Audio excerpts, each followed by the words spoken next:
Let's mount up.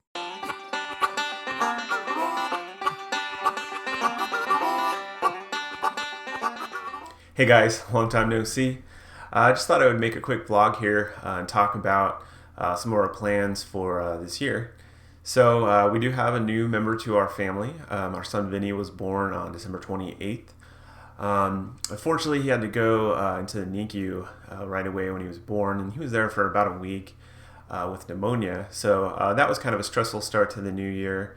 But he's doing a lot better now. All your typical newborn stuff, which you forget about. So it's been challenging dealing with a newborn and a toddler at the same time.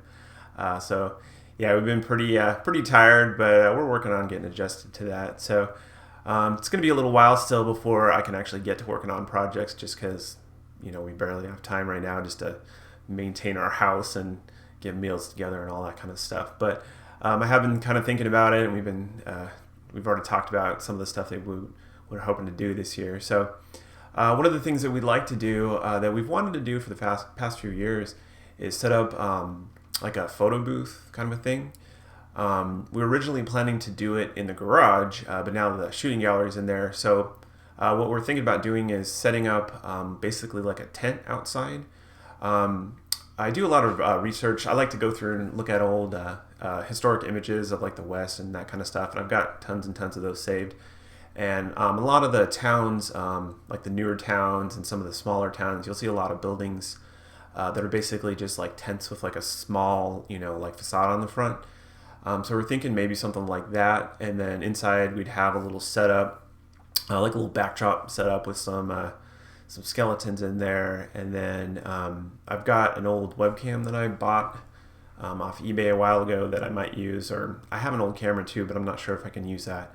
But what I would like to do is kind of build an enclosure for that makes it look like an old camera, and then hook that up to like a touchscreen that would run photo booth software on it. So, and there is one that I've seen that you can buy, and it looks pretty cool. You can actually like hook it up to Facebook and stuff so that they could like take their photos, and if they want to, they could post them like on the Restless Hollow Facebook page and stuff like that, which would be pretty neat.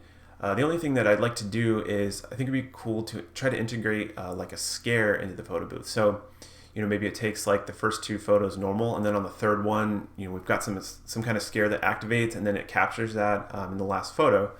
So it might be a little bit tricky to work with that with the software. So I don't know if I might have to try to make my own software or something like that. So yeah, that's one of the things. So that's one of the things there that we want to do, hopefully. And another thing is I'll have to do some maintenance on the shooting gallery. For one, basically one of the guns, the revolver, stopped working right. I think the switch just came loose or something like that. So I need to take the gun apart and figure out what happened there, and come up with a better mounting method for that switch. And then also I'd like to expand it out this year, add more targets, and then I'd like to add, if possible, add like a scorekeeping element to the game, so it keeps track of the player's scores.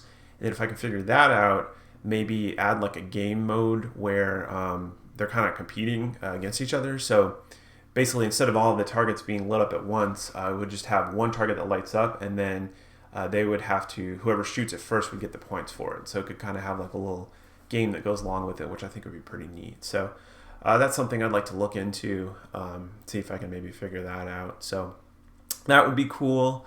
And then something that I think I say every year is I just kind of want to try to add some more animation in general to the display, because right now it's pretty static. Most everything is static on it. So I'd like to try to add some more animations and pneumatics and stuff like that. So I mean, I've got in the gallery last year, I set up the little pop-up skeleton guy. So I kind of got my feet wet now with pneumatics, and I have a couple cylinders that I got last year and never got around to doing anything with, and I've got some valves and stuff. So maybe I can like to come up with some different things. We did have one idea that I think would be pretty neat. I'm not going to tell you about it yet, but it would be kind of like a funny scare, I guess would be what we're thinking on it. So that's something we're kicking around. So another thing I'd like to do this year is upgrade some of our wiring, and basically dealing with how the power is distributed to our lighting. Right now, I've got several power adapters that are placed typically in each building facade, and then that is where the lights for that facade gets their power. But it's a little bit trickier to weatherproof, if you saw my vlogs from what the heck did I call it? I don't remember what I called it now. Oh yeah, October Showdown. If you watch my October Showdown vlogs, you would see that I was dealing with the weather there and coming up with ways to waterproof. And so I was thinking about that at the time, and I really like the power box that I got for the shooting gallery. So I was thinking I could get something similar, and then they actually make weatherproof like DC power connectors. So if I had a box that I could have in the garage and then run the lines out to the different areas with those weatherproof connectors, that would simplify that a lot. I'd have to do way less weatherproofing if we're going to be getting a lot of rain. So that's definitely something I'm going to look into for this year as well. All right, guys, that's all I got for you now. Stay tuned. Hopefully I'll get some new content up soon for you. As always, thanks for watching. We'll see you next time.